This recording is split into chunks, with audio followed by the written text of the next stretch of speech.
Hey, what's up, guys? Welcome back to the Holy Happy Hour.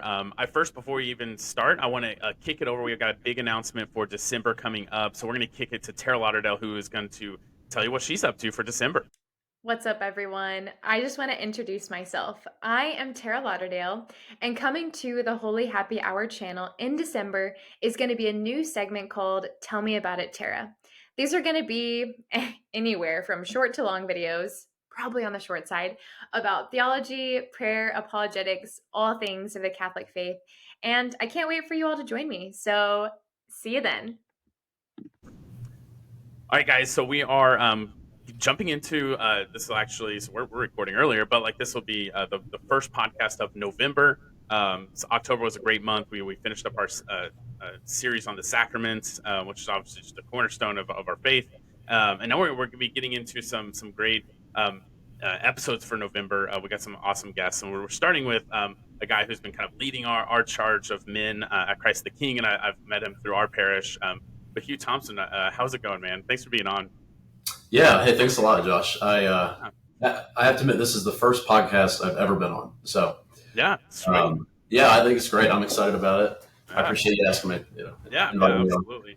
And it was funny how like I'll typically have people on the podcast and be like, who do you recommend? Like, who should I bring on? And people list, and you are actually on lists quite a bit, Mm, even much before. I feel like I've known of you, maybe even ran into a time or two at the parish, but wasn't really until this like Acts retreat where we're both right. on the team, Yeah. where I've really gotten to like know you more. But yeah, so I thought for my sake, but also people listening, just kind of get a kind of a picture of who you are. You maybe share a little bit about your story growing up and what you're doing Yeah. now. And Sure. I grew up in a couple of different places. I was born in Houston, Texas, but then when I was two, we moved to California for just 1 year. Mhm, And then after that, we moved right outside of New Orleans, Louisiana, and in a town called Mandeville. But my dad, he worked for Chevron, and so that's why we were, over there in San Francisco, and then we moved around the Gulf of Mexico. We lived there in outside of New Orleans till I was 10, and then we moved back to Houston, which is where I graduated from high school. I was raised Catholic my whole life, mhm, so I've been a cradle Catholic the entire time. When I was in high school, I went to a Jesuit high school, which was really formative for me. Um, I had an excellent high school experience. So that's an all boys high school, and it's kind of funny. People would, at least in high school, they'd say, "I can't believe you just go to high school just all boys." mhm, And looking back on it, it was really the greatest time. I mean, yeah, not having to worry about what you are wearing or what you look like, or and then actually I had an accounting class at St. Agnes, which is the all girls Catholic high school that's mhm, basically separated from straight Jesuit by a parking lot. So I would go over there for this accounting class, and then all of a sudden, I'm all self conscious about how I look, and mhm, I'm looking around the room more and distracted more, all this kind of stuff. So mhm, the all boys experience was awesome. It was a great experience that I appreciate more and more. But in high school, my thing was retreats. So mhm, I led a lot of different retreats in high school. I was very much practicing my faith. Uh, uh, and it was a big deal. It was important to me. yeah, Um, when I went to college, I basically, in terms of practicing the faith and praying on a regular basis, a lot of that stuff really went away. And mhm, I went to mass on Sunday, which is great. yeah, On some Sundays, I went to mass, uh, mhm, but that was basically it. I mean, so my faith when I was in those college years, it was not the front and center part of my life anymore. mhm, Um, so I went to college, went to University of Tulsa, and that's how I got up here to Tulsa. I met my wife here, and we started dating, of course, and everything. And she was raised Catholic as well, mhm, which, in hindsight, was absolutely a blessing from God. And yeah, uh, I feel like God really, really helped us to find each other. And I didn't know it, didn't realize it because mhm, at the time I was not thinking I need to go find a Catholic girl. Like I was not mhm, thinking about that. yeah, I just was very attracted to Jess, and then asked her to start dating me, and we just so happened to be Catholic, and that was mhm, great. So we would go to mass on Sunday. I would say she actually, in my my assessment, I think that to her going to mass on Sunday was a lot more important than it was for me even. And mhm, so we would go to the Newman Center Sunday night. We go to mass and everything, and so that was the extent, really, like of my faith in Yeah. college. Fast forward, I start working. I'm 22, 23 years old. I start working in the finance industry, and we lived in Fort Worth, Texas at the time. And I went on a retreat when I was about 25, and that's when my entire life like completely changed. I went on this retreat, and I met a lot of men on the retreat that had a major influence on me, in the way that they lived a life for 20 and 30 years without prioritizing God, and they ended up in very dark places eventually. And then finally, they have some experience. I mean, some of the experiences were really, really difficult, that led them though back to God. And I'm 25, and I'm sitting there, and I'm thinking, man, I thought my life was all about, having a great family and having a great career and, having a great time, and going to mass on Sunday. That's important for me. I need to be going to mass and all these things. But that was basically it. Like if I think about where was my dominant train of thought, at that time, 24, 25, my dominant train of thought was career focus, and it was, family in a way focus. It was just Jess and I at the time. We didn't have kids yet, but it was, Jess and then our friends and all this stuff. That was the focus. And when I went on that retreat and I saw people that basically had those priorities as the highest, point of their life, their career, friends, having a good time, and I saw where it led them, it really, really caused me to completely reorient everything. Just completely reorient everything. And I think the Jesuit high school experience and growing up as a cradle Catholic, and my parents were very, very much like religion for us was front and center. We didn't. It's not like my parents were constantly like educating me in the faith. We weren't sitting down every night like reading the catechism or things like that. But they both played in the youth choir. They led the youth choir. And Sunday was like a non-negotiable thing for us to go to mass. We did pray before all meals. My grandmother, my mom's mother, she went to daily mass every single day. And my parents, they just really created a very, like a very stable, loving household where, I knew that, yes, like God is, of the highest importance. And I got away from that in college and shortly thereafter. Again, until I had this experience when I was 25 years old. And so at 25, the first thing I did is I started to cultivate a life of prayer, and I started to cultivate a life of study. And so I would wake up every morning and I would start the morning with prayer. I would go to the chapel. In fact, I was even like, I'm having like a very, very, very intense kind of change of life priorities and values. And so it was actually very uncomfortable to tell you the truth. It was not oh, wow, like I found God and like there's the sun shining all of a sudden and all of a sudden life is great. I mean, I was very much like kind of, everything I thought was the most important thing, I've neglected, in fact, the most important thing. Yeah. And so it was actually somewhat kind of stressful for me. But through prayer and studying the faith and then the sacraments, mass, confession, and just really increasing the practice of our faith, over time I've found incredible peace. And I can't even really, I can't put into words the level of peace that I've found. Yeah. So. Yeah, absolutely. That's awesome. And how many kids you got now? Where are we at? Yeah. So we have 3 kids. Miller, he's in the 4th grade. He's 10. Okay. Rosie is 9. She's in the 3rd grade. And then Fanny is 7. She's in the 1st grade. Nice. That's awesome.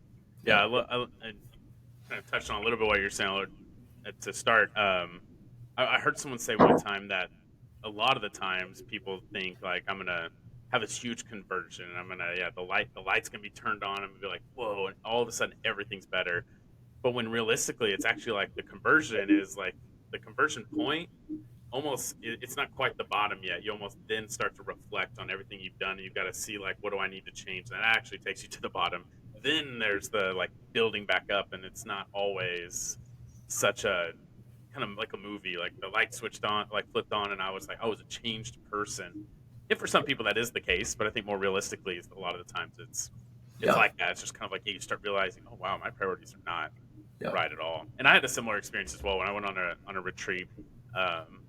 This action retreat we're training for right now. But when I went on that, it was great to hear from other men who were like, this is what I did. Was my experience. Some people that were like it cost them their marriage, or some people that just shared about the struggles they had. Yeah, I kind of have that same experience. Like, oh wow, like, okay, I'm young enough now that I can avoid that. Not make work the center of my life. I can still make Jesus the center of my family, and then everything else I do serves that purpose. So it was great. So it's awesome to see men like that they had that experience, but now are using that for God to help others. Hopefully, not have to experience that as much. Yeah. One of the first books I was given by my spiritual director. So one thing I did, I went off and I found someone to give me spiritual direction. Mm-hmm. Who's Father Castle, who he's here in the Diocese of Tulsa. But he gave me a book called Thoughts Matter. And Thoughts Matter is about the 7 cardinal sins.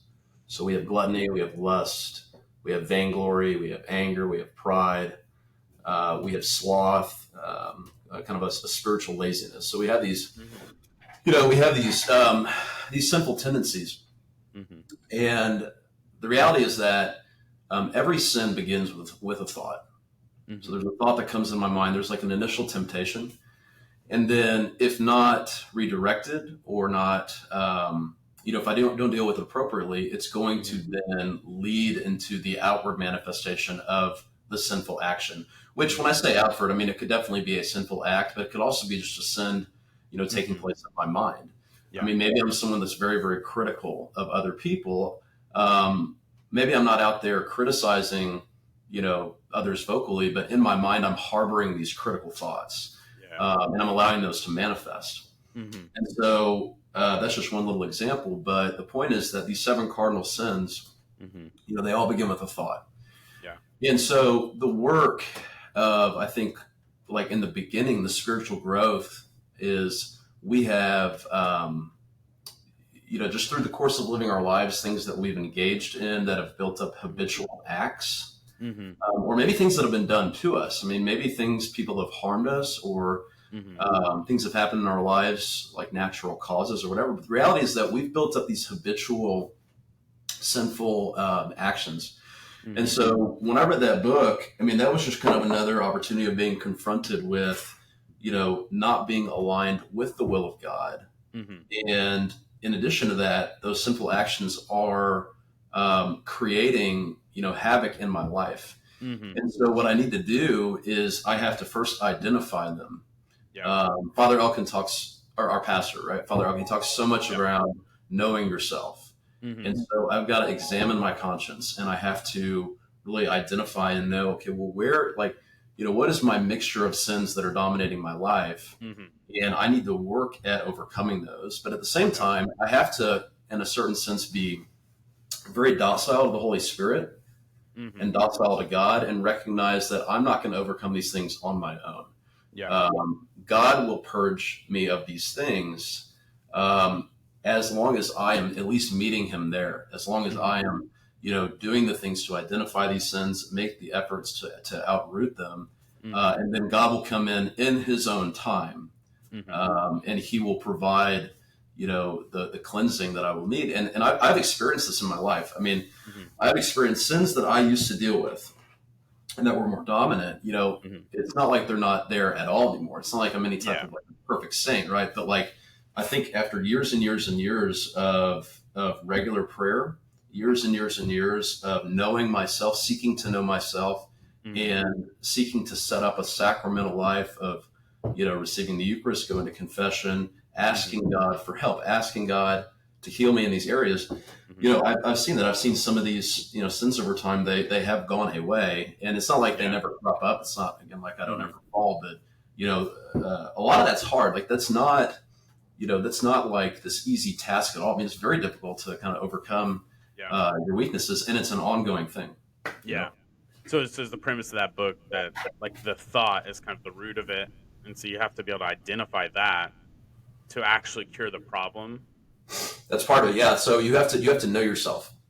Yeah. I have to examine my conscience, and there's a lot of books. Here's another great book that I'm reading on this topic. It's called Hidden Faults, and I can't remember what the author's name is right now, but it's Rooting Out Hidden Faults. That's what it's called. Okay. Rooting Out Hidden Faults, and then again, Thoughts Matter. That's a book by Sister Mary Margaret Funk. Is the Thoughts Matter, and then we have this Rooting Out Hidden Faults. So the idea there is that yes, these books, they help identify.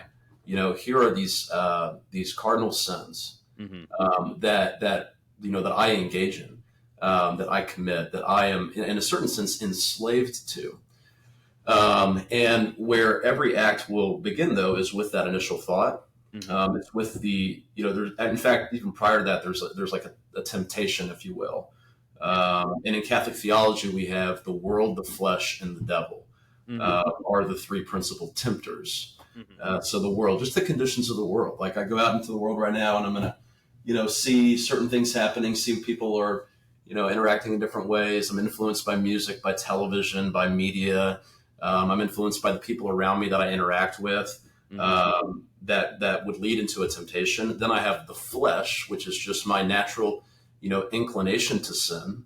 Maybe I'm someone that struggles with drinking. Maybe I'm someone that struggles with lust. I have these kind of these fleshly desires that seem pleasurable to me. They're going to give me pleasure, but it's a temporary pleasure. It's not a lasting pleasure. But so that would be the flesh, and then of course the devil and the work of the devil. And so you have this initial temptation, and then that leads into a thought. And an interesting thing about Thoughts Matter, actually, that I think is comforting is this concept of you are not your thoughts. You are not your thoughts. So there will be a thought that'll enter my head, and I'm like, wow, that is not a good thought, right? And again, maybe it's from something that's influencing me from my environment in the world, or maybe it's something from my own kind of fleshly self-interest and sinful nature, or maybe it is. Maybe I'm being tempted by the evil one in some way. But there's the thought, and then the idea is, okay, let me now give that thought to God. Let me redirect that thought in a different way, and not let it cause me to then move into now a state of sin. And so that's what you're doing. Yeah. Okay. Yeah, that's interesting. And I know you mentioned talking to spiritual director and Father Castle. Part of this, I was thinking of getting into talking a little bit about having these conversations and growing with our wives as well as a husband. Are these also like similar conversation you'd have in spiritual direction? Is this something you would also then share with your wife as well and work through those things together? Because I know that our mission as well is to get our wives to heaven. So I know not only being vulnerable ourselves, but then also creating that space for them to also be vulnerable with us so we can help each other. Is that something you guys do? Yeah, I mean, I think so. Jess and I, we have a very good, I think, level of communication. So our kids will go down to sleep, and now they go down to sleep a little bit later, which actually presents somewhat of a new challenge. Because they used to go down around 7:30 or 8 o'clock. Now we let our son stay up until 9 o'clock. I like to go to bed earlier, like 9:30 to 10. But anyway, so it's like we used to have this 2-hour window. That's somewhat shrunk. So now we just have to be a little bit more intentional in prioritizing that. Jess and I, like I said, we have very, very good communication just in terms of like we share our days with each other. We share thoughts around like just maybe bigger picture things, what's happening, whether it's in like events that we're dealing with in our lives. We'll share about, like religious things as well. I'll share, concepts from books sometimes. I can get a little bit like really like theological sometimes and everything philosophical. So, I've got to like be careful that I'm not like talking for 20 minutes about St. Thomas Aquinas or something like that. You know what I mean? But we just talk about all facets of our life together. Things that like are difficult for us and that we struggle with. And I think one other thing too is like I have been like really, at least I try, and I don't do it perfect, but I try whenever we have like any type of an argument or something like that. Like I really try to not let like my emotions get out of control.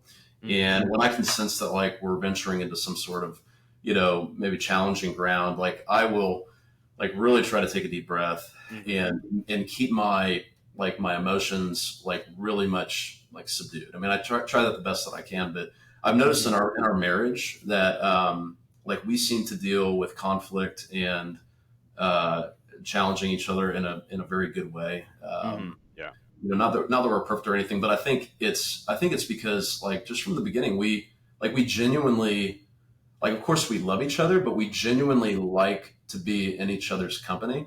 Yeah. And yeah, so back to your original question. Yeah, I mean, there will be times where I'm talking about, those types of things with, like, another big one is like with kids, like my temper will flare with the kids, like a very normal thing. Yeah. And, I'll do what I need to do in the moment or whatever. And sometimes like after I've, yelled at a kid, and when I say yell, I just mean like they've done something wrong and I am upset by it and they know I am upset by it. I mean, there's definitely, when those moments happen, once the kids have gone to sleep, I mean, I'll sit down with Jess and be like, I feel really bad, about how I acted there. And even if like it was right, like if I looked back and I was like, okay, was I overboard or was I right on line? Like, was I right on target? Even if I was right on target, but it caused me to get like visibly upset with them. Yeah. I'll tell Jess after, I'll be like, gosh, I really feel bad about this right now. So I don't know. We just have really open communication about a lot of different subjects in our marriage. That's awesome. Yeah. Yeah. Because I came across this podcast and they were talking about marriage and communication, and it was a Catholic person, but sometimes it's just lay people, and sometimes with those I listen with a little bit more caution than if it was like, I don't know, like a priest or something. But they they recommended that men have spiritual direction, wives too. Husbands not as important, but men have spiritual direction so that they can act as that role for their wives. And that he actually recommended that you should not bring your stuff to your wife. And I was like, okay, like I think I don't know about that. this may be a time not to listen to this. Which I don't know. Maybe it was coming more from a sense of like we need a good avenue of place to express our feelings and to get our minds and our hearts right, preferably with a priest in spiritual direction, so that we can come in and, especially if it's going to be something where like we're going to avoid going to them with anger or lash out at them, then maybe I guess I could understand where I just didn't see that if that's where he was coming from. But yeah, but I like what you're saying. Yeah, just having those conversations and being open, but also we're in that boat too. Of we have a 2 and a 4-year-old, and they go to bed anywhere between 7 and 10. It's like it can be any time. Depends on nap time, depends on a lot of factors. But there are weeks where we go like a whole week, and we're like, man, as soon as we put the kids to bed, she's the early one. I'm usually a night owl, but she's the early one, and we find that we don't have that time. And as soon as we lose that time, and we don't have that intentional like one-on-one time, we all of a sudden see everything start to kind of slip. Everything we start to get a little bit more angry with each other. We lash out on the kids a little more. So it's been an interesting. So I'm glad you brought that up, because that is something that we've been focusing on as well. Is you got to make sure you put the time, one-on-one time together, because that's gonna be the key. Growing together, especially being able to pray together, being able to share your faith life with her. What are you learning about? What are you struggling with? I think that stuff you just grow together, but closer to God. That your love triangle with God, like you just get closer and closer. I think is the key to healthy. Yeah, and I agree with you on all that. I think if you think about like, okay, I'm going to sit down with my wife and it's just one-on-one right now, and we're going to have a heart-to-heart talk about whatever. And by heart-to-heart, I mean it just be recapping the day, and we get into some subject about an event that took place. But like we're having a very intentional like conversation together on the couch. I mean, those moments as a percentage of the day are pretty small, I think. Like something that what I like really put a major emphasis on though is like, okay, for 90% of the day with both Jess and then our children, when like we're just involved in like the day-to-day grind and logistics of going from one place to the next, taking care of household chores, playing with the kids, like I think it's so crucial that dads are playing with their kids. Like I love to wrestle with my kids. Miller and I, we play baseball in the backyard now. Mm-hmm. We'll jump on the trampoline, like playing with the kids, like recreational playing. But like what there's some areas I think of my like family life, like me as the father and the husband. I think that there are definitely areas where I really need to improve. Like there are areas I really need to get better in, Mm-hmm. but where I at least can say, you know what, this is like for me, like totally within my control, and I can do this, and like, I can do it pretty well. It's just like the day to day function of like, am I living a virtuous life in front of my family? Mm-hmm. It's definitely good for me to sit down and Jess and I to talk about our faith life and our spiritual life and to pray and things like that. But that's not the dominant place I'm spending my time with my family. Like the dominant place is just like in the day to day grind. And what I'm always asking myself is like, okay, am I striving to live and be a virtuous person Mm-hmm. with my family? Yeah. And am I, and there's a lot more material there for me to examine my conscience and say, Mm-hmm. yes, I did that, or like, no, I did not do that. Yeah. Like, no, I did not do that. I'll be really honest. Like for a long time, I think an area that I was really failing in is just like a sense of kind of laziness around the house. Just like helping keep the house clean or helping, even today, I would say Jess takes the trash out more than I do. Like she just naturally does that more than I do. Mm-hmm. Like that's still kind of an area that I'm really not that great in, just like caring for the house. I think that Jess does she carries a heavier load there, and she's taking the kids from one place to the next. But I identified like years ago, like, wow, like this is something I'm not helping as much as I could. Mm-hmm. And so, I've continued to work at that, but like, that's a major thing. I mean, like that's a major part of like, Mm-hmm. I think creating the conditions for wonderful family life is if like my wife is not having to do everything around the house and the logistics of bringing the kids everywhere. So yeah, anyways, I just think that's so crucial is like examining that question, like how virtuous of a life am I living with my family every day? Yeah. I've been thinking of that question a lot lately, just in general, from a general sense. Specifically with Lindsay, because I think that bleeds into everything else. Because if I'm focusing on that, how can I live a virtuous life for my wife, for God, but through my wife?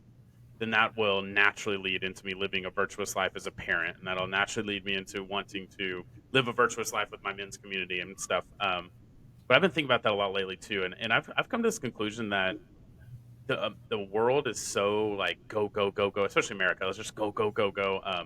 We talked recently about how it's very big on like what are your priorities, like in multiple like what am I trying to say, the plural sense, priorities instead of like what it should be, like priority, like the one. Nowadays it's like Right. you need to do multiple things. Everybody wants to be a millionaire these days, and they say you want 7 streams of income, so doing all this stuff. And I started just thinking to myself, like I feel like you could solve a lot of problems if you think of that question, like how can I live virtuously? I've been thinking of it in the wording in my head as like, what would a saint do in this moment? I just showed up to work today. What would a saint do? I was like, oh, he would go. I work at a church. He would go pray, and then. But then if we could just slow everything down, just slow down. Like a lot of the times, it almost goes back to what you're talking about with the Thoughts Matter book. It's like if we just slow down and we could realize, okay, I'm having this thought. Like, let me slow down. Let me think about this. Let me pray about this. Just take a second to think about it. Then we wouldn't maybe take that second look at the girl we shouldn't have been looking at. We wouldn't go to that website we shouldn't be going to, or like, I don't know, like lash out in anger. That would be a big one for me with my kids. Like, I feel like sometimes if I can just slow down, I wouldn't be so quick to make these decisions. Yeah. I agree with you completely. And so Father Elk and I was with him well, we went to Spain and we did this pilgrimage, the Camino, and we did that and everything. But he mentioned when we were there, he said, your family is a ministry. And that was interesting when he said that, because I think of my family, I think of like the word vocation, like my vocation as a father and a husband. And like you said, like I am the spiritual leader there. And I'm trying to do everything that I can to lead my kids and to Jess like closer and closer to God, and into a deeper relationship with Christ. That thought is like vocation. But then when he said the word ministry, what it did for me when I thought about that is it immediately made me think of what are the other ministries that I have. So I would think of ministry as like, we're leading the Acts Retreat. I used to do the jail ministry. I'm trying to get back on board with the jail ministry right now. Yeah. There's a Bible study I'm leading. That's a ministry. So, but then when he said your family is a ministry, what then all of a sudden kind of crystallized is, okay, you know what? Like those are great things I'm doing. Mm-hmm. And like you said, like I'm go. I'm going from the Acts Retreat to this, to that, to this, to that. And those are all good things because yes, they're all ministries. They're all working to build the kingdom of God. But actually my family, the time for my family somewhat competes with the time for that. And I mean, maybe right now it's not right for me to go off and be involved in two of these four ministries I'm involved in, because they're taking away from the primary ministry, which is my family. Now, when my kids are out of the house and they're grown and, all of a sudden I have all this excess time, okay, then I'll go engage with maybe 3 or 4 other ministries or maybe 2 ministries, whatever it is. Yeah. But right now, like for this stage of life, like the season of life that I'm in, that's one thing that Father Castle told me. He referred to things as this is the season of life that you're in. For this season of life that you're in, maybe one ministry, which I do think you need to have at least one. I really believe we should have at least one ministry, but maybe one ministry is all that it is, because it is really crucial for me to go take my kids to the sporting events, for us to go on a vacation, for us to take a trip out of town for the weekend and be together. And that absolutely, is a ministry that's competing with these other ones, Yeah. Yeah, absolutely. Yeah, and God calls us to give in so many different ways. And I was like, obviously with what I do in fundraising, it's I'm not just going out there to meet with people and be like, hey, like this is how much money we need from you. But it's always getting them plugged into where they best fit, where God's calling them to be plugged in, if it's even with us, but wherever it's at. But yeah, for some it could be your time, which like you're saying, when we're older, retired, empty nesters, we're going to have so much more time that we can plug in. We can go to That Man Is You and do the Acts Retreat every single year and go on the pilgrimage and do the silent walk coming up and go to daily mass. That's a bad example, but but like doing a bunch of these extracurriculars that we don't necessarily need to be doing. But later you might have that time. And I love, we use that word all the time too, the seasons. Like in this season of life, for me, I want to sponsor people through OCI so bad. This is not the season for me. Lindsay's got Bible study on Monday nights. I got my Bible study I lead on Thursday nights. We typically do something we do basketball with Christ the King on Sunday nights, and Saturdays are always up in the air. We typically have something. So it's like Tuesday, Wednesday. That's really it. And so it's like OCA falls on Tuesday nights, and I'm like, this isn't the season for me to do that. And it's so, I feel like it takes a lot to say no to something, but at the end of the day, your main ministry is going to be your family. And then after that, that's when you branch off and start helping where you can. And and it's cool being in the fundraising world where I get to see people like be honest, like where they're like, I would love to come volunteer. I can't. There's no way I can, but I would love to financially support you. Or hey, I've got a talent I can use. I don't have I can't give much, or I don't really have the time, but I can come help you guys fix that grill that you guys said is broken. It's like, oh, sweet. We had a guy come and install the dishwasher for us. Probably saved us $400, and he didn't. All he did was donate a talent that he had in that plumbing world, and he just came, installed it, and what took like maybe an hour, and it was and he was out of there. I'm like, so I love that seasons. It's great. Yeah, seasons a lot. And actually, it's interesting. So when was it? Probably about 2 or 3 years ago. I was in this mindset of like, with my extra time, I want to go get involved in some sort of ministry or initiative. Mm-hmm. And there's like 7 different things I'm attracted to. I know I can't choose 7. Like, what's the right one to choose here? Mm-hmm. And it really kind of like, I struggled with that. I was, just thinking back and forth and couldn't really come to any resolution. And I was growing very impatient with all this stuff. Mm-hmm. As if there's like some perfect ministry that God is like specifically calling me to do. And I've got to like decipher and detect like what that is, mm-hmm. And if I don't do it, well then, I've kind of missed the boat for him, and I'm not really doing his will as well as I could have.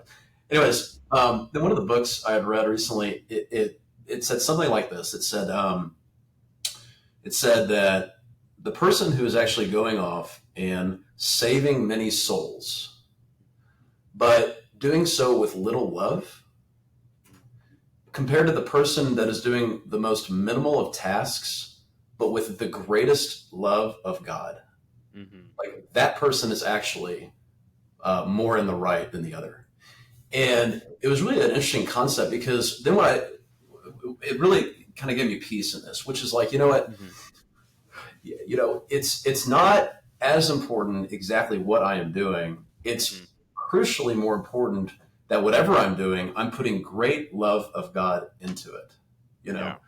know? And so, yeah, like when I'm with my kids and when I'm with Jess, if there can be moments where I consciously, like I am like with my mind, Mm-hmm. like at least like as I'm interacting with them, like intensely like loving them, like creating that emotion of like love and like truly sacrificing my own comfort, laying Mm-hmm. my own life down for these people who I love more than anybody in the world.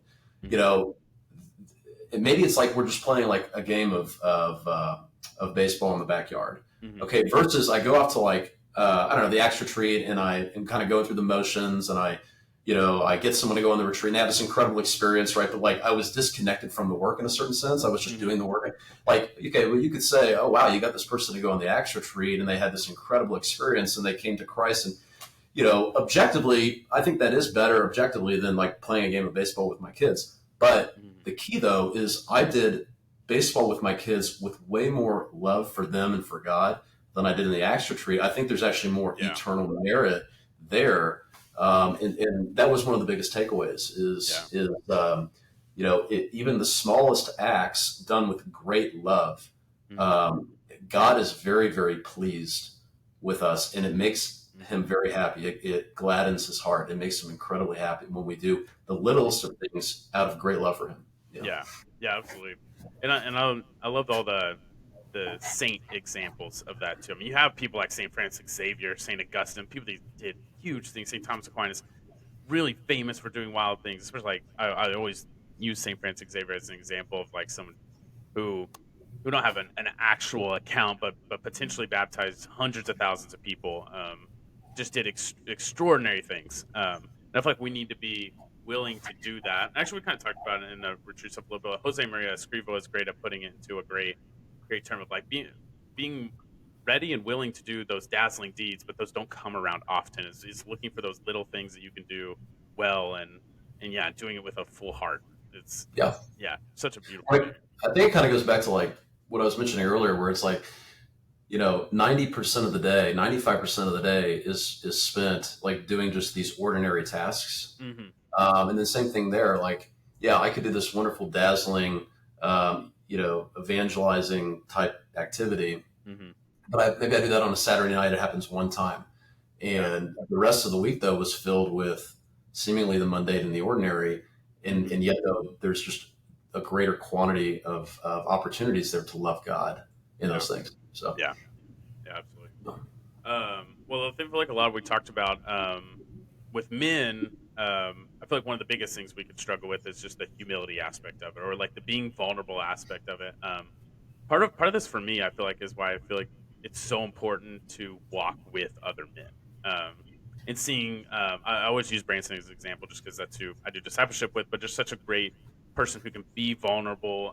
For you guys who don't know, he's been on the show a couple times, a focus missionary, but he can be vulnerable, but he's a humble guy, and he's willing to be super open, but also like I just love his like how he walks with other men, it's just shown it's helped me grow so much that it's shown me how important it is for others to grow with other men.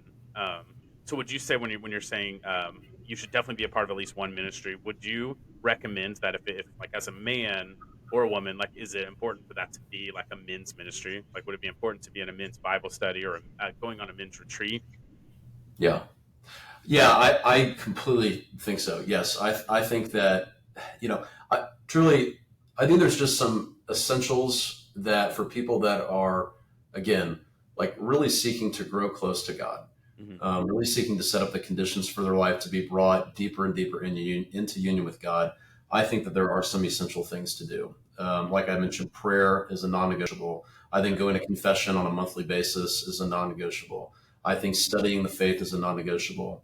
I think doing a daily mass, like at least once a month, is a great thing to do. And so Hmm. I could go on and on that. But another thing that I think is a non-negotiable is having at least a group of men that you can meet with on a regular basis, once a week or once every other week, in a format of fellowship and desire to together to grow closer to God. And then even beyond that, though, I think it is incredibly worthwhile to have one specific person in your life who you are very close with, who the two of you are walking together side by side with Jesus right there alongside of you. So about 3 years ago, Father Elkin had this initiative called the Colossians Challenge at the parish, and I can't really remember all the details. It was like a 30-day period where you read a reading maybe, and then you discussed it with your partner. And so I did this with a really good friend of mine, Andrew Price, and that really began, like, for us, a very deep friendship. And this is actually pretty, like, I don't know, late in the game, if you will, for me. I mean, this is 3 years ago, so this is like, let me think here. This is 8 or 9 years after I was 25 and began to reorient my life to Christ. So I mean, a lot of that time, I was, again, like, seeking to pray more frequently and developed a consistent prayer life. I was studying the faith. I was receiving the sacraments more, and I had a spiritual director, which was good, so a lot of that stuff was kind of solo. And then Andrew came along, and so we did the Colossians Challenge. We would call each other for like 5 or 10 minutes a day. And that was 3 years ago. And I mean, it has just, like, for us, blossomed into an incredibly meaningful relationship. Because we've opened up to each other. I mean, we know each other's failures, successes, challenges, places that were great, places that were not great. We basically talk every day for like 5 or 10 minutes at the shortest. Sometimes we'll talk for like 20 or 30 minutes. Normally we're talking about the readings, like whatever readings we did that morning, like, hey, what did you pull out of that? Here's what I pulled out of that. We eventually started to read a book together. So we always have a book that we're reading. And then on Tuesdays, we discuss the book. But where it's also kind of gone, I mean, at the beginning, we're just kind of getting to know each other and build a little bit of friendship. But now we're now at the stage of what you would call fraternal correction, where, I mean, he'll call me out, or, he'll be very honest with me. I'll be very honest with him, which is good. I think we can still improve in that area. But it's, 'cause it's just a growing process, but we're at the point now, again, where we're like able to tell each other, what we think about what the other person is saying. And so, I think the process, it takes time to develop, but, maybe one of the biggest benefits of it is the accountability aspect. So he texted me, we have this thing called a day of abnegation. And, I can't stand the day of abnegation. It's just like, we basically, for the whole, so you're going to fast throughout the day. You're going to give up media. You're going to take a cold shower. I mean, you're going to do, if anyone knows about the Exodus 90 curriculum, you're going to do that. But the additional thing is, if you ever catch yourself doing something where you feel comfortable, and like, it could be me right now, I'm like leaning back in this chair. You need to sit up, or if you're leaning against, the doorpost, you need to stand. Anytime that you can perceive, like, wow, I am like seeking some sort of comfort, you kind of stop that. And it sounds really extreme, but if you do Exodus 90, you start building up these practices of mortification and everything. But the point is, he said, hey, let's do this day, and I was like, God, I hate doing that day, And so, but we did that day yesterday, and he has really helped me to set resolutions. He'll text me like, "What's your resolution for today?" And I'm really bad at setting resolutions. I'll try to think of the resolution for the day, and I can't come up with anything, and then I've got to rush off to the next thing. And so then I didn't set a resolution, and he'll challenge me on that. You need to set a resolution. How did your resolution go? But so there's this like level of accountability that we have with each other. And we, again, the daily conversation is us taking what we have gotten out of the reading and sharing it with another person. So I actually think, yes, a Bible study is a non-negotiable. I think everyone should be in some group setting, but I think if you can find a trusted friend to grow with one-on-one, I know for me, that has helped me live a more virtuous life having him walk with me through that. So Yeah, yeah, and I agree too. I found that in Branson through being invited to the Bible study first, so I didn't know it was gonna be him. Had a lot of other great friends and a lot of other people that I would also trust with a lot of this like struggles I have or anything like that. But I find myself because I love to talk. My wife always jokes it's like the older reason he started a podcast, he wants to talk so much. It's like he needed an avenue to get it out. But so I can find myself like say I'm struggling with something, so I talk to Branson about it, and then all of a sudden I'm talking to Chad about it, and then Evan, and then I'm talking to Joe, and it's like, dude, okay, like first of all, like we just need to like get it out there, get some advice, let's work on getting it better. But if I'd find myself just wallowing in it, and I found the that helped me stop that first of all. But then also I felt like I found that person as I continue to grow in my faith, and you just kind of grow these relationships. I feel like someone will stand out to you. So like God will put someone in your life, especially if you are praying and asking for it. And that person now for me is a perfect person to go to when I'm nervous to talk to my wife about something. It's a great person to go to. He's able to help me with here's a great way to approach it, or like if I'm struggling with something, like I can go over here. Not saying that I should ever just bring marital problems there, but it definitely is that person that is that kind of bouncing board. I know I can be completely vulnerable with. I can be completely. I yeah, trust him completely. Yeah, like you're saying, like with Andrew, like to call me out on whatever. But yeah, I could see that always being the hardest part. We haven't had to like necessarily call each other out on anything crazy, but which I'm sure you guys haven't either. But I feel like that would be the hardest part. It's like, hey, I want you to just start calling me out on everything yeah. if it happens. Even if I gave him that permission, I feel like he would still struggle. I know I would, but still struggle with actually following up with that. It's like, And I agree, and I think that's actually pretty normal. I mean, yeah, I think it's normal for people to not want to correct others. Now, I think there is a certain type of person out there that actually they don't have any issue with that. You know, yeah, they will tell you how it is. In fact, I've met somebody like that, who I don't even have time to go into the story, but let's just to say I met a person in the first meeting. He started to call me out on these different things. We were talking about like what we were doing in business. yeah, I actually left the conversation. I was very, I was embarrassed by the conversation. I felt, very much like I just felt really little after the conversation. yeah, But what I did at that point is I walked away and like all of his advice, I implemented it, and I'm 10 times better for it today.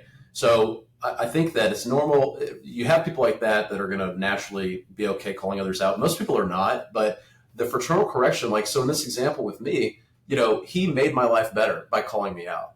yeah, And if you trust the person, and you know that they have your best interest at heart, then you should welcome the fraternal correction. yeah, For me, giving the fraternal correction, if that's something that's uncomfortable for me to do, all I really need to do then is set resolutions and intentionally work at it, hmm and preface it by saying, "Hey, I love you, and that's why I'm going to tell you what I'm going to tell you. And maybe I'm off on this. You tell me what you think, but here's what I think." hmm And I'll tell you, like, so I'm in business. My job is pretty sales oriented, hmm and so I've had to over the years just put myself out there, and I've just had different moments over the years where I've thought, okay, I am so uncomfortable, and I don't want to do this, but I hmm know that if I want to improve in this area, I just need to take a leap. yeah, And so over time, like taking a leap after leap after leap after leap, now those things that used to make me uncomfortable, hmm they don't anymore. And I kind of feel like the fraternal correction is probably a good example of that.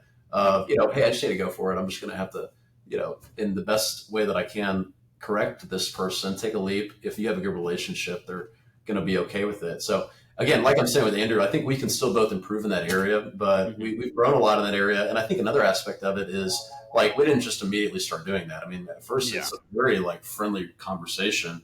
Here's what I'm thinking. But as we're growing in trust with one another, we now do like kind of confront each other more and more with, just different things to be challenged on, I think. So, yeah. yeah. Yeah, yeah, absolutely. And yeah, and I feel like that just grows, just like a relationship. Like when we were dating our now wives, when we were dating them, they were our girlfriend. It was new. We still had to grow and learn, and then you get married, and then you have to learn even more and even faster because it's like now you're Yeah. living with the Yeah. person, and it's Yeah. it's a constant that relationship, just like your marriage. There's a constant.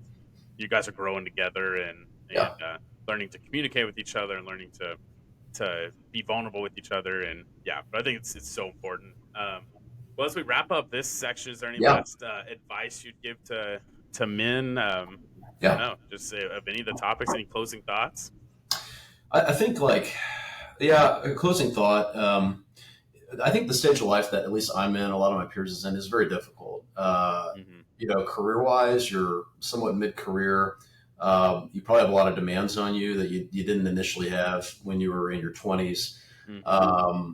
And then on top of that, your children are elementary, leading into middle school, leading into high school. Hmm. Then you're also just trying to relax and enjoy your life. And so, Hmm. you're doing different recreational things. Yeah. So this is all really good. But I think then what I always like go to with that is, what is the end of things? Hmm. Like, what's the end of things?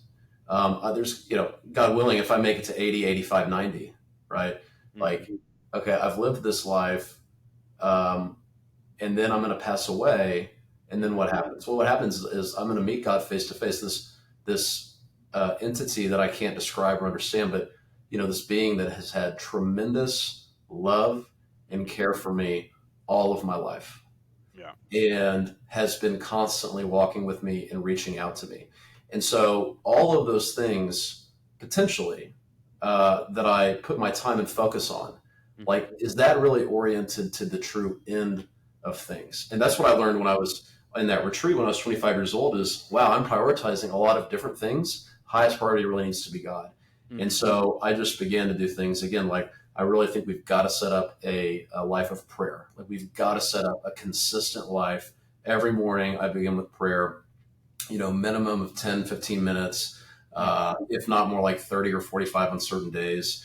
Yeah. I think that going to confession on a monthly basis is Hmm. an essential practice. I think if you could do a daily mass once a month and start there, that's going to be very, very helpful. You're trying to set up this sacramental life, because in the sacraments, like confession and the Eucharist, that is truly where the power and the grace of God is Yeah. to bring to bring me more into conformity with his image and his will. And that's truly the purpose of life. The purpose of life is to be perfectly one with God. Hmm. And that's only fully realized in heaven. But Yeah. that work begins today, it begins now. And so things like the Mass, confession, prayer, I think a Bible study, and then finding an accountability partner are really good things. Yeah. And then one last thing is, I think we're talking about ministries earlier. If everyone was doing a corporal act of mercy of Hmm. some sort, maybe I'm feeding the homeless once a month. Maybe I am visiting the imprisoned. Um, but like, Jesus talks so much around the charge for us to take care of the hungry and the poor and the thirsty. And for Hmm. anyone that has a kid out there, has a child out there, our children will watch us, and they will either see us taking care of the poor, or they will not see us caring for the poor. Yeah. Um, and so the core black emergency, and there's more to them. Of course, there's 6 or 7 of them. Yeah. But I think if we can layer that throughout the year, maybe you visit a nursing home or something with your kids. Hmm. So I think also doing that, because it's such an essential charge from Jesus in the gospel is to Hmm. be doing that. So we're Yeah. called to do it. It's going to set our children up to see, like, okay, this should be a priority in my life, is to take care of the Hmm. poor. So that's another I know I just listed like 7 things, Yeah. but Yeah. No, those it's are, awesome. those are some things that I think would be Yeah. excellent to incorporate. Yeah. Yeah. And all that stuff, like the more we do it, our kids will just see it. Like they don't even need to you can teach them. That's good. But even if they just see it, then it's normal. Yeah, It's weird if we don't take care of the poor. It's weird if we don't pray to start the day. It's weird if we don't go to daily mass once a month. Um, and yeah, and there was a good Protestant book actually that I read one time called Weird by Craig Groeschel, and it was kind of interesting because it was in that kind of same boat of what you do while your kids are young, they'll grow up and it'll be normal. So when you go yeah, to yeah. I remember actually going to a house one time, and for it was a girlfriend's house in high school, and they prayed before a meal, and it was like you got your food, and Mm, we sat down, and they started praying. It's like, oh shoot, like okay, yeah, okay, and I was like, this is super weird, like this is really weird. Um, so we can make that the opposite for our kids. Like they go to a house and they sit down and no one starts praying, they just start eating. They'd be like, oh, this is weird. Little yeah, things like that, but yeah, same with mass and stuff, and even like to close, going back to like what you said about going into college and pulling away from your faith. That's why I'm so passionate about the college ministry is that that happens, and sometimes Yeah, like you went to, at least your parents instilled a good faith life in you to where you were going to Sunday mass at least, and that kind yeah. of bare minimum requirements, which is at least but great. And I tell parents all the time, I say, if your kids are coming to mass on Sunday, but that's all they're doing, that's awesome. Like that's good. That means you instilled at least something in them, because man, so many people fall away from the faith, and college is a crazy time now with some weird. Luckily here at TU, not as much, but like some crazy stuff out there where they're dealing with some crazy temptations, and that, yeah, more than ever, if we can instill it in them young, they can get through that and be Yeah, stronger. I think some baseline, like really simple things to do for if you have kids is go to mass every Sunday. Yeah. Number two, strive to live as virtuous of a life just around the house. Like, it's really easy to grow irritable and become angry with the kids and Hmm. lose our temper with the kids and kind of be self-centered and all that, right? So like fighting back against those types of vices Hmm. around our kids, I think that's essential. So kind of creating this like loving home. So if we go to mass, create a loving home, and then just if you sprinkle in little things like you're at dinner, Hmm. and you're sitting around eating family dinner, which I think is also huge, like to have family dinner Yeah, regularly. yeah. But you're sitting around having family dinner and you just mentioned, hey, you know what, today the saint of the day is Saint Peter. What do you kids like? What do you know about Saint Peter, right? I mean, you don't need to like launch into some 15-minute biography of Saint Peter or anything Yeah, like yeah. that. But just be like, hey, look, he's the first pope. He was Jesus's principal leader. Hmm. In the most important moments, Peter said exactly what needed to be said. He's an incredible saint. And then you just by the way, the Texans play on Sunday. Like, Yeah, what's going on there? So yeah. I think if you just kind of layer in like these little like itty bitty things, like you start there, Yeah. and then you can expand on that over time. And I have a lot of work to continue to do in that area. I really envy. There's some people I really envy who Hmm. they set up a lot of incredible conditions that Yeah. their kids get to live in terms of creating this spiritual household. And I Yeah. admire and try to emulate that the best I can. But some of those little things I just said, those are like baseline starting points, I think. Yeah. Yeah. Absolutely. Well, awesome. Well, we're gonna wrap this up with the way Cool. we always do, and Yeah. so for you guys, thanks for joining. If you made this far, we are getting to the fun part. No, not the fun part. That's terrible to say. The rest has been horrible, but no, we're getting into the last, which is the signature Saint draft. And if you haven't been around for the Saint draft, it's the most famous game on this Catholic podcast show. It's we go back and forth. We're going to draft our starting five on Big Sports, guys. So drafting our starting five Saints. We'll do a plus one, like a six man, which will be a blessed. And we're just trying to build the best team of Saints. And the premise behind it is if they were alive today, they could just completely change or save the world. Mm. And it's kind of like Whose Lines Anywhere. People can vote below, comment below who you think had the best team, and it's like Whose Lines Anywhere, where the points don't matter, and it's a team of Saints. You can't go wrong with either answer. So, but yeah, so I let the guests go first, and you Cool. pick your Saint. Once you picked that Saint, they're off the table. But you pick the Saint, just like a little bit of like why'd you pick that Saint? Right. Yeah, no, I love this idea. Actually, and so what I did is I chose five saints and I chose them because they had a different characteristic about them. Yeah, So I thought like as a group, like they could get together and they could change the world as a group. So the yeah, first one is I wanted to choose a saint with an incredible devotion to Mary, yeah. and that Saint Louis de Montfort. Okay. I read his 30 Days to Total Consecration to Mary, Yeah. and then so he has a whole that's like 100 pages of just background around his understanding and theology of Mary, Hmm. and then he leads you through a 30-day series of reflections on a variety of subjects, and then at the end you essentially consecrate yourself to Mary, which all that means is that you entrust your life to her. I think Yeah. for people that are not Catholic or don't entirely understand our relationship with Mary, there's some confusion there. Hmm. But all that consecration is to entrust my life to Mary. Jesus Yeah. comes to us through Mary. Mary and the Holy Spirit, through each of them, he's conceived in her womb. And then we are to go back to Jesus through Mary. We just, again, via entrusting our life to her. And Yeah. so I read that book, and I actually used to struggle praying the rosary on a regular basis over time Hmm. after just doing it more and more and more. I've really come to enjoy that, and St. Louis Yeah. de Montfort has really helped me with that. So, Nice. I yeah. always think every time I sit down for the rosary, I always think to myself, like, it's gonna take so long. And then by the time you're done with it, you're like, oh, it wasn't as long as I thought it was gonna be. Yeah. You're like, oh, I'm already, oh, the fifth mystery. Okay. Right. Yeah. Okay. So yeah, so when I build my team, I kind of have a similar thought. I'm building off characteristics. I'm building it as if I was building like okay, the Catholic Charities staff is gone, and I've got to build a team of saints that are going to be the Catholic Charities group. Right. So I build up my first would be like my CEO, and so it'd be John Paul II. Just a Okay. great leader, and I always have Yeah. to preface that it's like I'm not picking him because I want him to replace Pope Francis. Right. I'd bring him as just saying I don't even know how to pronounce his old name, but bring Yeah. him on as like just a great leader. Yeah, someone who's unapologetically Catholic. I think he'd be a no brainer for most people starting five. Yeah. No. All That's right. great. I thought about him. I did think about him. Yeah. So, but he's not on my list. I didn't have him on my list. So you haven't Nice. taken anything yet. Yeah. Yeah. Typically, once we get down to like 4 or 5, that's where most people, if they haven't already written their list out, they're always like, man, and they almost think like they're thinking like I can't think of another saint, but it's the Right. opposite. It's like there are too many. Like it's a starting It's too point. many. Yeah. Yeah. So all right. So round 2. Yeah. All right. So I've got one. You probably don't know who this is. I didn't know who this is because I did research. I put some thought into this. I was like, I want a badass saint. I want a saint that's just like a man's man saint. Yeah. So I found Saint Vladimir of Kiev. Hmm. Vladimir of Kiev. So he was a prince, but he was also a commander.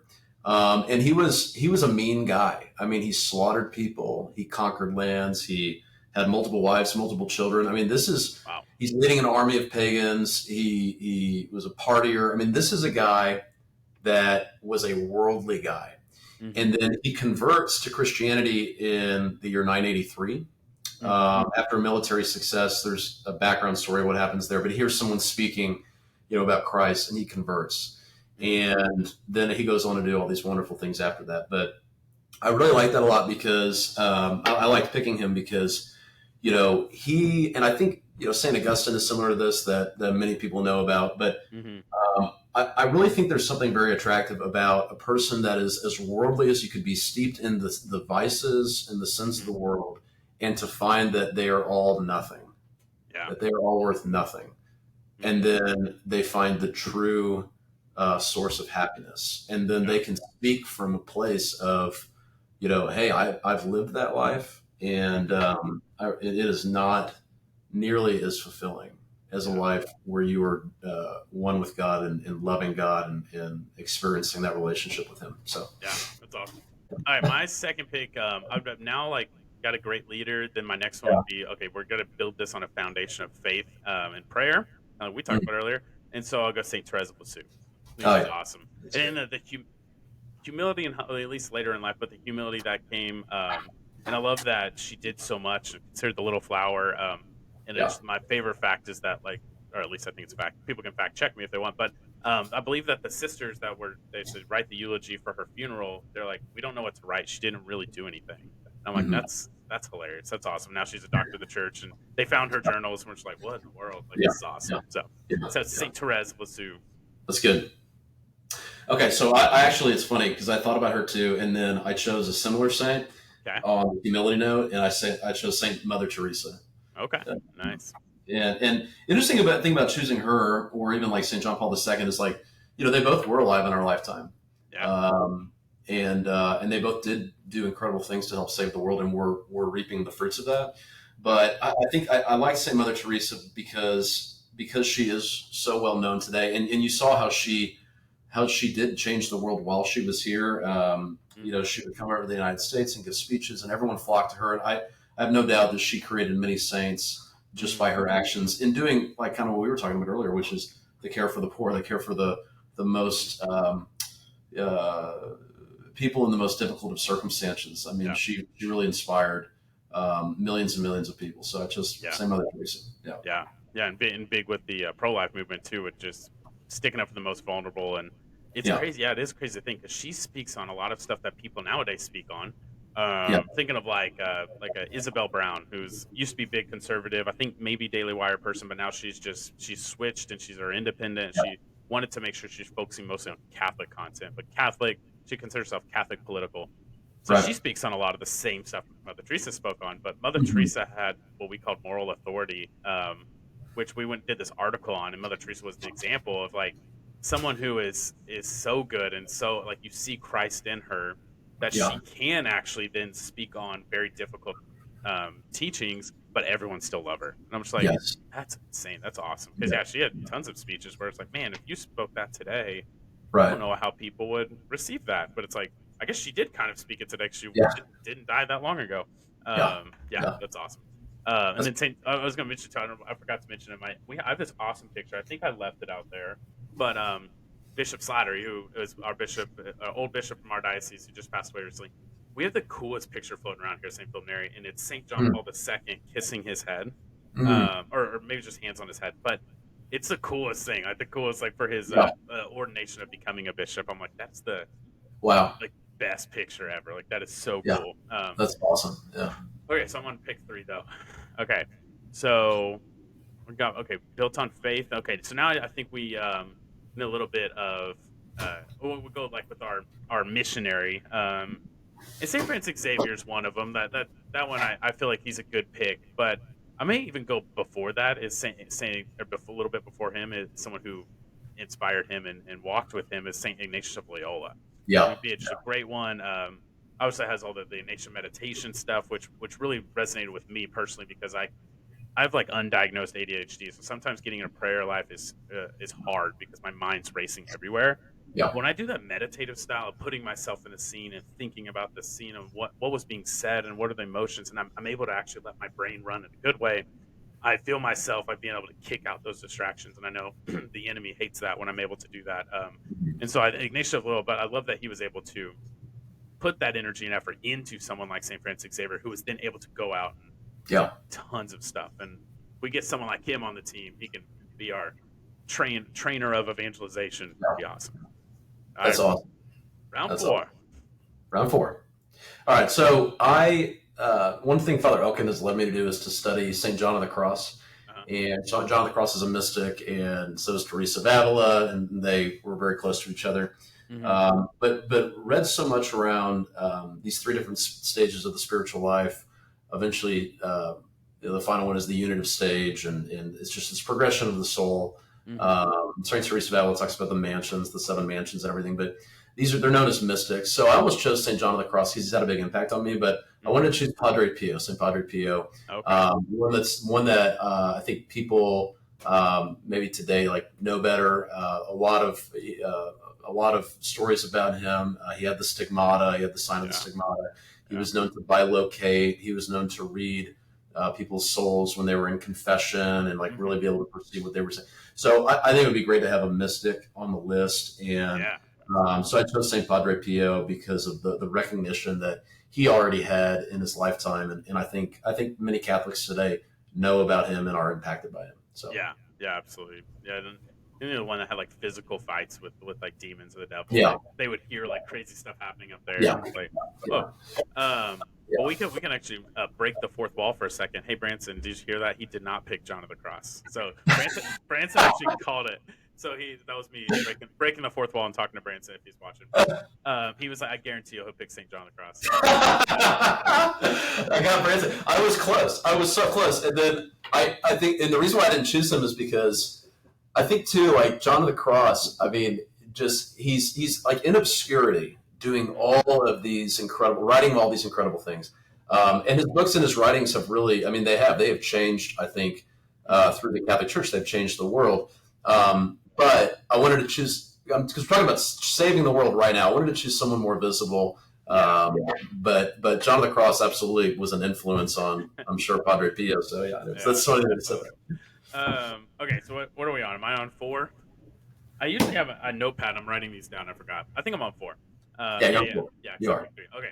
So my next one, this one always has been. I've gotten a flag for cheating, but I don't think it is. But I will go on family life next. So I think that's the key to a lot of what we talked about. But it would be Saint Louis and Sally Martin, kind of in the same family as my last pick, but or second pick. But if I had to pick one, I would go maybe Sally. I don't know. You can't really go wrong with either one. But just great examples of people answering God's call, even though it was not like God's will was not what they thought, like what their will was. They wanted to be religious life, wanted to be priest. But they listened, they followed God's will, and then they were just great at just leading their family as a ministry. Like they truly well. I mean, all their daughters that survived became sisters, and so which not necessarily saying if your kids don't become religious life, then you failed, but it's just great. But they all became just great like wonderful. Some saints, which is awesome. Super cool. But I think they'd be great for the family life. So they would run I the agree, and I agree. I think that's a great point too. Is the yeah, family? I continue to think more and more how crucial the family unit is, yeah, because I think when you set up strong families, then the outcome of that are strong, kids, but then eventual adults, yeah, and it's absolutely crucial. yeah. So that's great. In a great book, me and my wife did together actually for Advent, not last year but the year before. No, maybe last year, whenever it was. But it's called The Extraordinary Parents of Saint Therese, and it's Mm, awesome because it's like a biography written about them, but a lot of the pages like it has like it'll be telling a story and it'll say like Louis was traveling, Saint Zelly sent him this letter, and then it has the letter, like the actual words of Saint Zelly, which is super cool. So you get a mixture of both, like someone telling a story about them, but also their own words that they wrote. They're translated to English, but yeah, that they wrote. It's a great book yeah, for a husband and wife to do together. It's super easy to read. It's pretty short.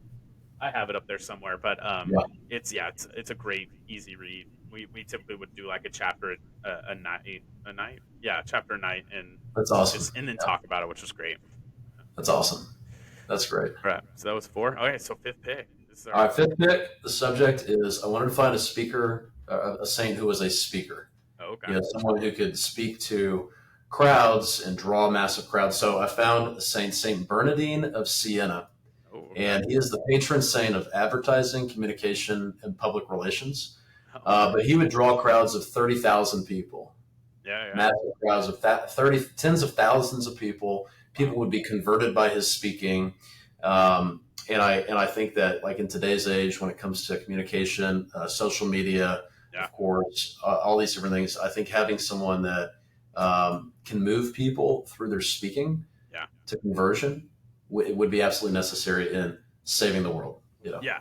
Absolutely. And that's cool you bring that up because when I started this podcast, I was talking to Father Elkin and I said I want to make sure that I'm not doing this for my own vanity, for my own, like for me to be, I want to be the next speaker as Sikh, and I'm gonna have a bigger podcast than Matt Fradd, and like I don't want to do it for my own fame, but I do want to answer God's call, and I felt like He was calling me to ministry on the internet. And it was cool getting to talk with Trent Horn, who encouraged me to keep going. He said, you can plant Yeah, millions of seeds. You're never going to see most of them blossom, but you're going to be able to plant millions of seeds. That's what the internet can do. We need more it's people awesome. on social media.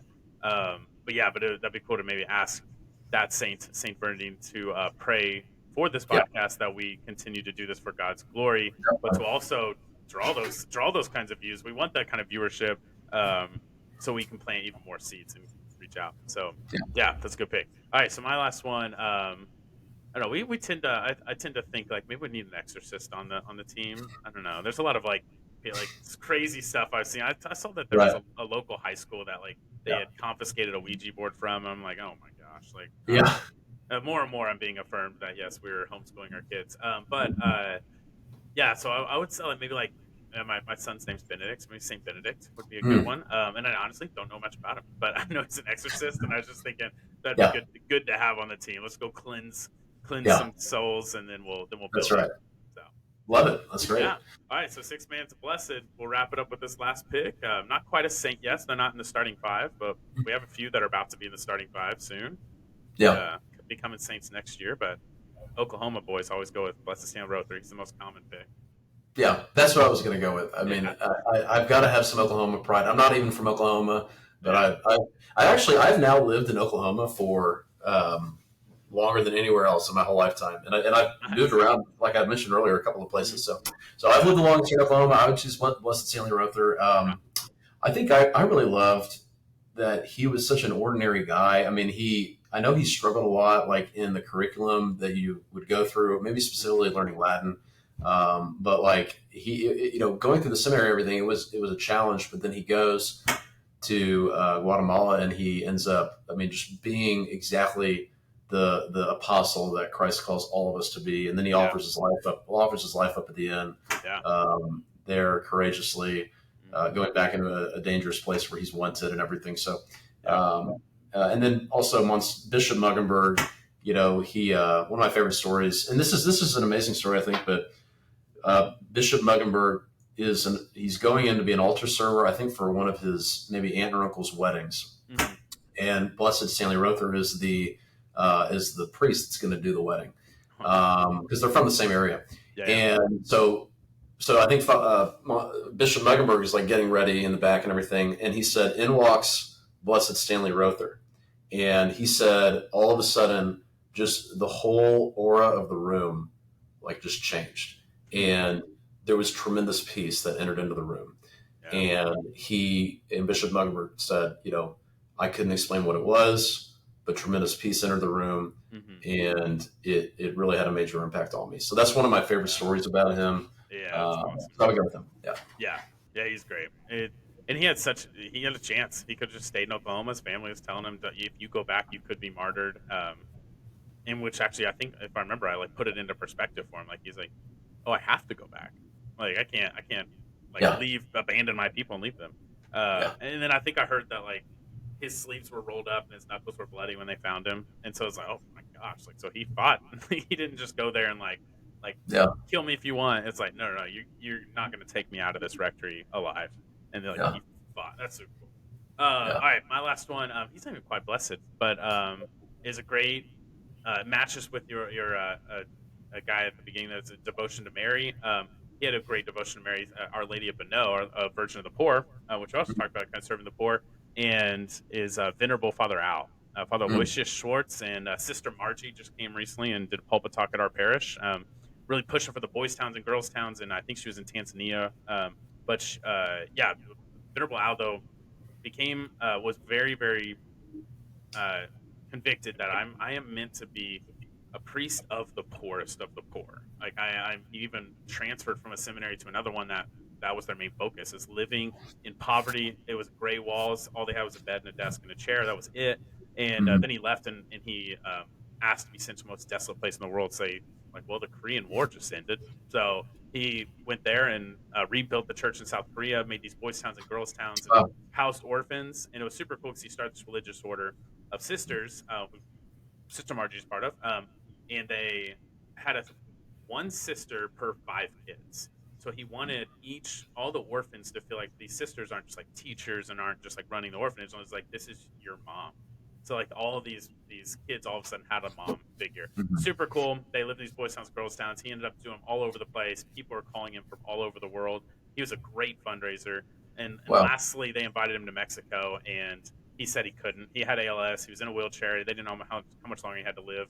But Mm. Our Lady of Bonneau appeared to him in a dream, and as she walked closer, she actually transformed into Our Lady of Guadalupe and said, "Do the Boys Town, Girls Town." He listened and said yes. They did Mhm. it, opened it, and he died like a week later. I was Mm. like, that is wild. And he Wow. died in 1991, so I would have been born already. I thought I would have been like almost a year old when Yeah. he Wow. died. And so yeah, just a great story. It's an amazing It's a great story. another book. I feel like we've had a ton of book plugs. I'll have to try to go back and find them all and put them all in the comment section. But the book plug for him is Priests and Beggars by Kevin Wells. It's his Okay. biography, his whole story. I am not a reader at all, but I picked up Yeah. that book and I couldn't put it down. Wow. Yeah, it's Wow. awesome. That's a He- great book recommendation. Yeah, and he had a devotion to St. Philip Neri, which is here at the college Ah. near you. So, yeah. All right. Well, you guys know what's. You guys comment below which team you guys think would save the world. And again, remember, there's no wrong answers. Don't feel bad for picking my team. Hugh won't be offended. Well, Hugh, thanks for being on. Yeah, thanks for having me, Josh. We got some great guests coming up. Caleb Harlan, who is the RUF pastor here on campus, became Catholic. Wild story, but he's gonna be sharing his testimony next. And then we got coming up Michael Gormley, who has a podcast every Niche Shop Bow. We got the founders of Focus, Curtis Martin and Dr. Edward Shree coming up.